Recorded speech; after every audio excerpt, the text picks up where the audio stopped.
Good morning. তো সকাল সকাল উঠে পড়েছি। এবার রুমটা ভালো করে গুছিয়ে নিয়ে মেয়েকে পাশের রুম থেকে এই রুমে নিয়ে এলাম, কারণ পাশের রুমটা আমাকে পরিষ্কার করতে হবে।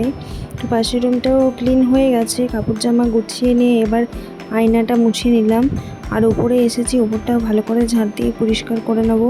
দেখো, ঝাড় দেওয়াও কিন্তু কমপ্লিট হয়ে গেছে। এবার উপরের ঘরগুলো ভালো করে মুছে নেব। নিচেরগুলো মোছা হয়ে গেছে, সেটা ভিডিও করা হয়নি। কাজ করতে করতে সবসময় ভিডিও করা তো সম্ভব হয়ে ওঠে না। অনেক সকালে উঠেছি, তো ব্রাশটাও সেরে ফেলি। মুখের ভেতরটা যেন কীরকম লাগছে। এবার চলো, ব্রাশ করা হয়ে গেছে, এবার একটু ফ্রেশ হয়ে নিই। তাড়াতাড়ি চা খেয়ে আমাকে স্নানে যেতে হবে।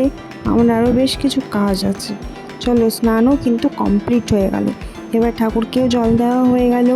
ঈশ্বর তোমাদের সকলকে ভালো রাখুক। আর আমার ভিডিও ভালো লাগলে অবশ্যই আমার চ্যানেলটিকে কিন্তু সাবস্ক্রাইব করে যেও। ওকে, টাটা।